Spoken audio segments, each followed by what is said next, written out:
जीत ले हम सारी दुनिया।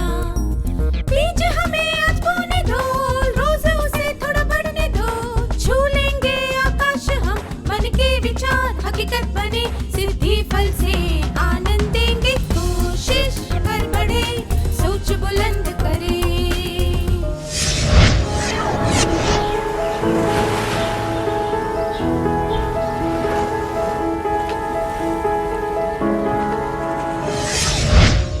नमस्ते विद्यार्थियों, आप सबको देखकर खुशी हुई। मुझे यकीन है कि आप सबने बेहतर तरीके से तनाव का सामना करना सीख लिया होगा। अब आपके लिए एक प्रश्न है। आप विश्व के सबसे बड़े खेल आयोजनों से परिचित होंगे। क्या आप बता सकते हैं कि विश्व में खेल कूद का दूसरा सबसे बड़ा आयोजन कौन सा है? विंबलडन, कॉमनवेल्थ गेम्स या फिर para Olympics? 1 Wimbledon, 2 Commonwealth games, 3 para Olympics. सही कहा, वो है पैरा ओलंपिक्स, जो अलग तरह से सक्षम लोगों के लिए आयोजित किया जाता है।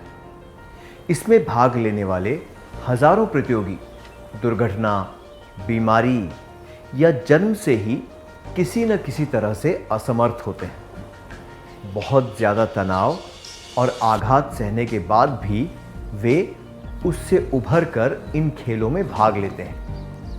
उन्होंने अपने दुख और तकलीफ का सामना कैसे किया होगा, इसकी कल्पना करके ही हम बहुत कुछ सीख सकते हैं।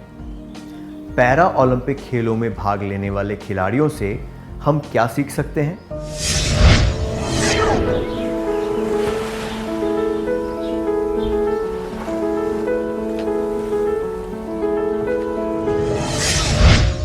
धन्यवाद। हमने देखा कि जब किसी परिस्थिति को रोका या बदला नहीं जा सकता, तो कभी-कभी केवल यही विकल्प बचता है कि हम खुद को उस परिस्थिति के अनुकूल बना लें। हमने देखा कि पैरा ओलंपिक खिलाड़ियों ने अपने दुर्भाग्य का पासा पलटकर उस परिस्थिति से ऊपर उठने की कोशिश की है। अपनी परिस्थिति पर पूरा नियंत्रण करके उन्होंने विजय प्राप्त की है। अपनी असमर्थता की वजह से उन्हें बहुत तनाव और गहरा आघात पहुंचा होगा, पर वे वहां रुककर उस तनाव का शिकार नहीं बने। उन्होंने अपनी समस्या को अलग नजरिए से देखा। उन्होंने उस समस्या को रुकावट का रूप नहीं दिया और अपने लक्ष्य को प्राप्त करने में जुट गए। वे बस इस बात पर ध्यान दे रहे थे कि उन्हें क्या हासिल करना है। सामान्य लोगों के लिए जो चीजें सफलता और असफलता दर्शाती हैं, उन्होंने उस पर ध्यान ही नहीं दिया। ज्यादातर लोगों को जो चीज असंभव लगती है, उन्होंने उसे संभव कर दिखाया। ये मुमकिन हो सका क्योंकि उनका दृष्टिकोण सकारात्मक था। 90% सामान्य और समर्थ व्यक्ति वो नहीं हासिल कर सकते जो उन्होंने इतनी कठिनाई के बावजूद हासिल कर लिया। सही कहा ना? तो हमें ये याद रखना चाहिए, विपरीत परिस्थितियों के अनुकूल बनने के लिए हमें चीजों को अलग नजरिए से देखना चाहिए, मुख्य मुद्दों पर ध्यान देना चाहिए, सफलता और उपलब्धि के नए पहलू ढूंढने चाहिए, सकारात्मक रहना चाहिए। क्या आप कभी ऐसे किसी व्यक्ति से मिले हैं जिन्होंने अपनी अक्षमता से ऊपर उठकर कोई महान सफलता प्राप्त की हो? क्या आप इसके बारे में सबको बताना चाहेंगे?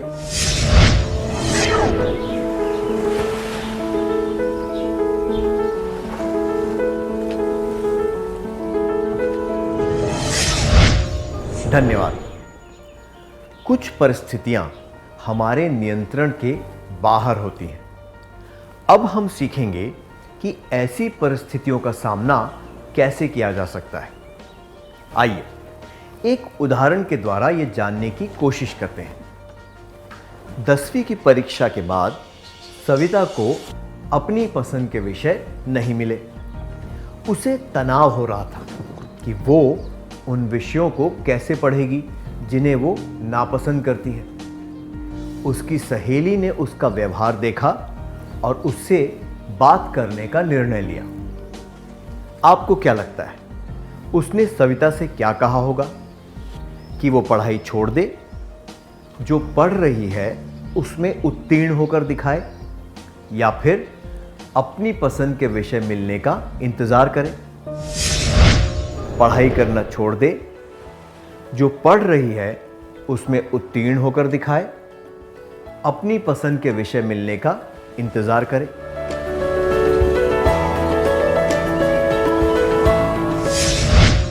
पढ़ाई छोड़ने से समस्या हल नहीं होगी, बल्कि और बढ़ जाएगी और तनाव होगा। सविता को जो विषय चाहिए वो उसे जल्द नहीं मिल सकते, इसलिए इंतजार करने का भी कोई फायदा नहीं है। सविता की सहेली को ये कहना चाहिए कि उम्मीदें पूरी न होने से दुख तो होता है, लेकिन हालात से समझौता करके हम आगे बढ़ने के नए अवसर खोज सकते हैं। शुरुआत में हमें ये मालूम नहीं होता कि हमने जो समझौता किया है उससे हमें क्या फायदा होगा, पर सकारात्मक सोच रखने से मदद मिलती है। जिन तनावपूर्ण परिस्थितियों को हम रोक नहीं सकते, उनमें ये करने से मदद मिलती है। जरूरत पड़ने पर हालात से समझौता करना। क्या अब हम एक क्रियाकलाप करें? आपके एक मित्र को दक्षिण भारत में पढ़ने का मौका मिला है। उसे तनाव महसूस हो रहा है क्योंकि वो अपने माता पिता और दोस्तों से दूर एक नई जगह जाने वाला है। उसे वहाँ की स्थानीय भाषा भी नहीं आती। इस तनाव का सामना करने में आप उसकी मदद कैसे करेंगे? क्या दो विद्यार्थी इसका अभिनय करके दिखा सकते हैं?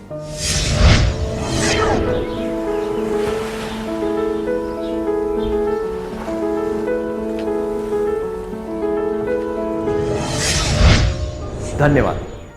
आइए अब एक और परिस्थिति पर ध्यान देते हैं। सत्या को गंभीर बीमारी हो गई, जिसकी वजह से वो चल फिर नहीं सकता था। उसका इलाज बहुत लंबा चौड़ा था और उसमें काफ़ी समय लगने वाला था। बिस्तर में पड़े पड़े वो उकता गया था। छोटी से छोटी चीज़ जैसे कि पानी पीने के लिए भी उसे दूसरों पर निर्भर रहना पड़ता था। अगर कोई उसे कुछ सेकंड के लिए भी इंतज़ार करवाता तो उसे गुस्सा आ जाता था। उसे लगता था कि लोग उस पर ध्यान नहीं दे रहे। क्या कोई एक विद्यार्थी इसका अभिनय करके दिखा सकता है?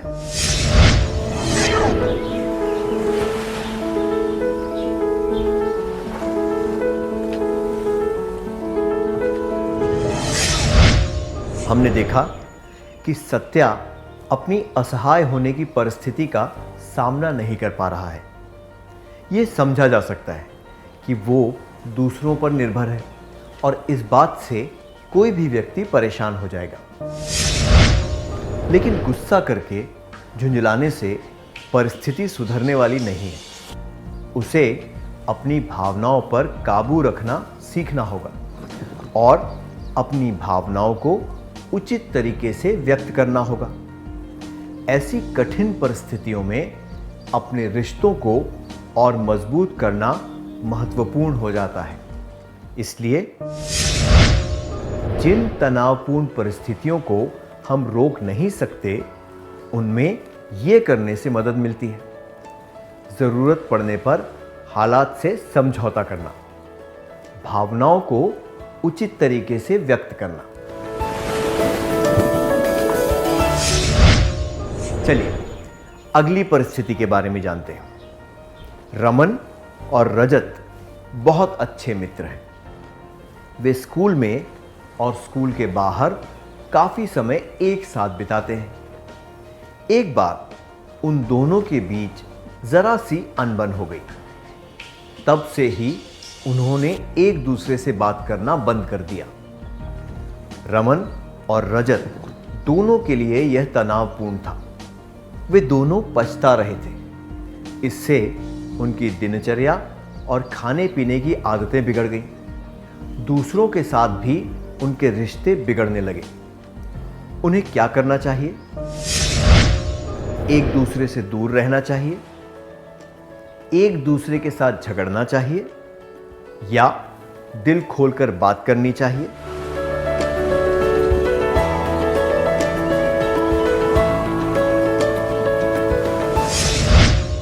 एक दूसरे से दूर रहना चाहिए, एक दूसरे के साथ झगड़ना चाहिए, दिल खोलकर बात करनी चाहिए। अच्छे से अच्छे दोस्तों में भी अनबन तो होती ही है। कोई बहस या असहमति की वजह से तनावपूर्ण परिस्थिति पैदा हो सकती है। ऐसे समय में एक दूसरे से दूर रहने से दरार कम नहीं हो सकती। झगड़ने से तो मामला और भी बिगड़ जाएगा। खुलकर ईमानदारी से बात करने से परिस्थिति को संभाला जा सकता है और ज्यादा बिगड़ने से रोका जा सकता है। जिन तनावपूर्ण परिस्थितियों को हम रोक नहीं सकते, उनमें ये करने से मदद मिलती है। जरूरत पड़ने पर हालात से समझौता करना, भावनाओं को उचित तरीके से व्यक्त करना, दूसरों के साथ ईमानदारी से और दृढ़ता से बात करना, जरूरत पड़े तो माफी मांगना। किसी दोस्त के साथ असहमति होने की वजह से क्या आपको तनाव हुआ है? इस परिस्थिति को आप दोनों ने कैसे संभाला? क्या आप इसके बारे में एक करीबी मित्र को बताना चाहेंगे?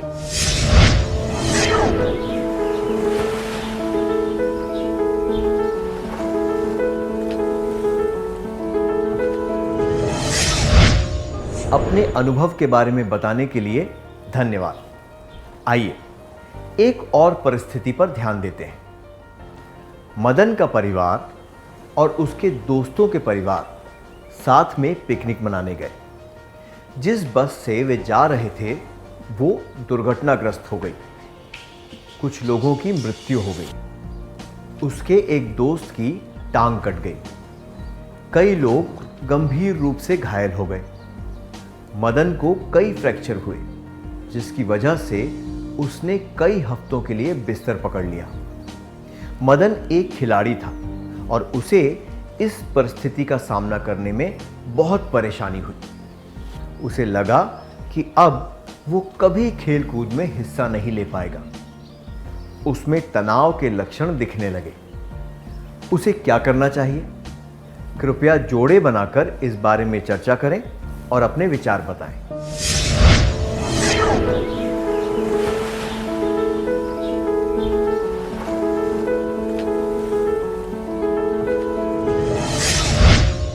हमने देखा कि हम जिन परिस्थितियों को रोक नहीं सकते, उन्हें बदलने का प्रयास कर सकते हैं। पर जिंदगी में बहुत सी बातें अनिश्चित होती हैं। कई बार ऐसे अनदेखे मोड़ आ जाते हैं जो किसी के नियंत्रण में नहीं होते। उनसे उभरने का एक ही तरीका है, उन्हें स्वीकार कर लेना। हद से ज्यादा तनाव सहन करना और उसका प्रभाव अपने भविष्य पर पड़ने देना नकारात्मक होता है। दुर्भाग्यवश मदन अपने दुखों में इतना डूब चुका था कि उसे जीवन की अन्य मुख्य बातें नजर नहीं आ रही थी। उसी दुर्घटना में कुछ लोगों की जान चली गई और उसके एक दोस्त की टांग नहीं रही। अगर मदन इसका सकारात्मक पहलू देखे तो उसे ये एहसास होगा कि उस घटना के बाद भी वो जिंदा है और उसे बहुत ज़्यादा हानि नहीं पहुंची है। उसे ये आभास होना चाहिए कि उसकी असमर्थता तो कुछ ही दिनों के लिए है। आधुनिक सुविधाओं और तकनीकों से वो जल्दी ही ठीक हो जाएगा। उसकी भावनाएं अत्यंत व्यक्तिगत हैं और उसके दर्द से सबको सहानुभूति होनी चाहिए, पर उसे अपनी पीड़ा करीबी दोस्तों के साथ बांटनी चाहिए। सकारात्मक चीज़ों पर ध्यान देना चाहिए और खुश रहने की कोशिश करनी चाहिए। इससे उसे मानसिक रूप से सहायता मिलेगी। उसे अपने आगे के जीवन के बारे में सोचना चाहिए। मन में कड़वाहट रखने से उसे और दूसरों को भी कष्ट पहुंचेगा। तनावपूर्ण परिस्थितियों को स्वीकार करने के लिए इन चीज़ों से मदद मिलती है। ये समझना चाहिए कि कुछ चीज़ें हमारे नियंत्रण में नहीं होती। सकारात्मक रहना चाहिए। अपने करीबी लोगों के साथ अपनी परेशानी के बारे में बात करनी चाहिए। क्या अब हम एक क्रियाकलाप करें? कल्पना कीजिए, मदन को ये आभास हो गया कि इस परिस्थिति को स्वीकार करने का एक बेहतर तरीका है। वो तय कर लेता है कि वो सकारात्मक सोच रखेगा। क्या आप में से एक विद्यार्थी आगे आकर इसका अभिनय करके दिखा सकते हैं?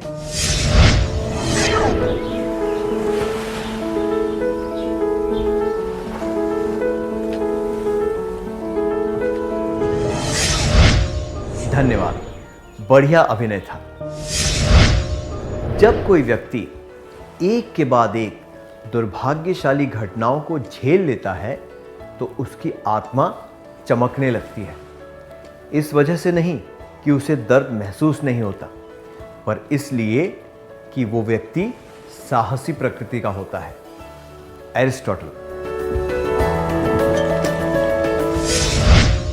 एरिस्टोटल ने सही कहा है, कोई साहसी प्रकृति वाला व्यक्ति ही स्थिरता से तनावपूर्ण विपरीत परिस्थितियों को झेल सकता है।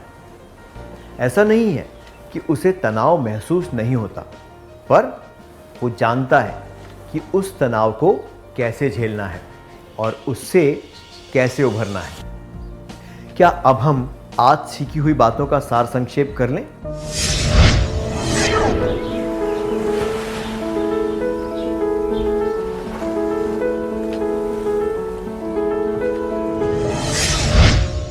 विपरीत परिस्थितियों के अनुकूल बनने के लिए हमें चीज़ों को अलग नज़रिए से देखना चाहिए। मुख्य मुद्दों पर ध्यान देना चाहिए। सफलता और उपलब्धि के नए पहलू ढूंढने चाहिए। सकारात्मक रहना चाहिए। जिन तनावपूर्ण परिस्थितियों को हम रोक नहीं सकते, उनमें ये करने से मदद मिलती है। ज़रूरत पड़ने पर हालात से समझौता करना, भावनाओं को उचित तरीके से व्यक्त करना, दूसरों के साथ ईमानदारी से और दृढ़ता से बात करना, ज़रूरत पड़े तो माफ़ी मांगना। तनावपूर्ण परिस्थितियों को स्वीकार करने के लिए इन चीज़ों से मदद मिलती है। ये समझना चाहिए कि कुछ चीज़ें हमारे नियंत्रण में नहीं होती। सकारात्मक रहना चाहिए। अपने करीबी लोगों के साथ अपनी परेशानी के बारे में बात करनी चाहिए।